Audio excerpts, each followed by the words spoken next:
Fatty liver disease is exactly what the name suggests, a disease characterized by the buildup of fat in the liver. There are two main types of fatty liver disease. The cause of alcoholic fatty liver disease is obvious. The amount of alcohol it takes to cause fatty buildup in the liver, however, is not so obvious. The Liver Foundation suggests consuming no more than 14 drinks a week for men and 7 drinks a week for women. Anything more than may cause fat to build up in the liver. Before I move on in this video, would you like to know exactly what you need to lose fat and get healthy without giving up your favorite foods or starving yourself? If your answer is yes, I have developed a 60-day personal keto diet, which would be fully customized as per your gender, age, height, and weight. The customized keto diet is available absolutely free, but only for a limited time. I assure you that this customized diet will help you lose at least 20 pounds in the next 28 days. Click on the first link in the description to grab your customized keto diet now. Fatty liver disease, once a relatively uncommon condition, has reached epidemic proportions in many parts of the world. Although fatty liver can lead to serious health problems, it is also very responsive to lifestyle changes, especially carb restriction.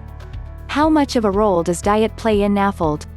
Food choices, the amount and types of food you eat, can have a major influence on whether you develop fatty liver. Indeed, it may very well be the most important factor, given that eating large amounts of high-carb, highly processed foods drives insulin resistance, weight gain, and inflammation. And fructose seems to be particularly concerning for liver health. Research has repeatedly shown that high fructose intake promotes insulin resistance and increased storage of fat in the liver. Many researchers feel that excessive consumption of sugar-sweetened beverages among children and adolescents is primarily responsible for the dramatic rise in NAFLD and NASH in these groups.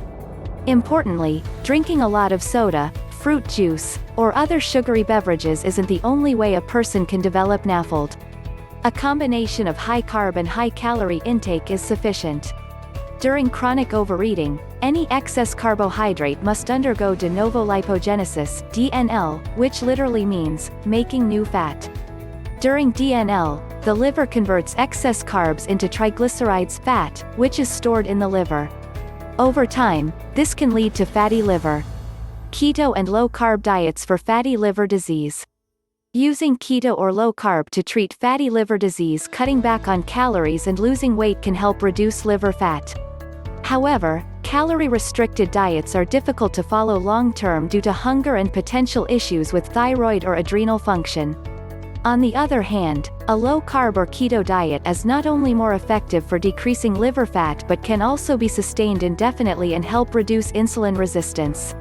This diet limits carbs to 30 grams per day in the form of non-starchy vegetables, is rich in fatty fish and olive oil, and allows moderate amounts of wine, meat, eggs, and cheese. At the conclusion of the study, all but one person experienced significant reductions in liver fat, including 3 who achieved complete resolution of NAFLD.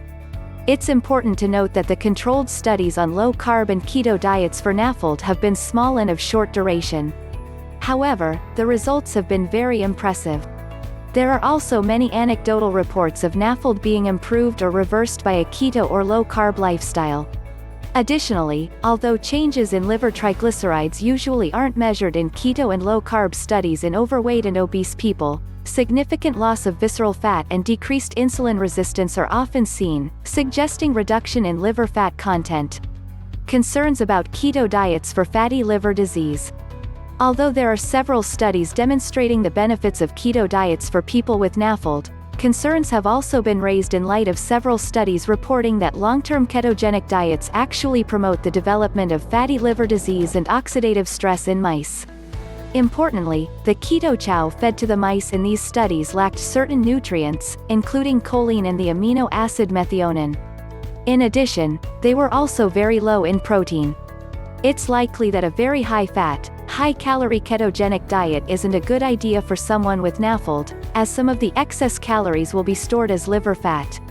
A small study in people with NAFLD found that 14% of their excess liver fat came from dietary fat, 26% from excess carb intake, and the remainder from fatty acids released by their own body fat. A low-carb, high-fat diet tends to suppress appetite, leading to a spontaneous reduction in calorie intake. Therefore, overeating isn't a problem for most keto dieters. Overall, a well-balanced, nutrient-dense keto or low-carb lifestyle appears to be safe and highly effective for those with NAFLD. In this channel, I always come up with different low-carb and keto diet recipes to help people find innovative and new ways to reduce weight. Definitely try it on your own and let me know your feedback in the comments section below. Also, don't forget to grab your free customized keto plan from the link in description. Subscribe to my channel, The Keto World, for daily low-carb recipes, which would definitely help you shed some of that belly fat. Like and share the recipe with your friends.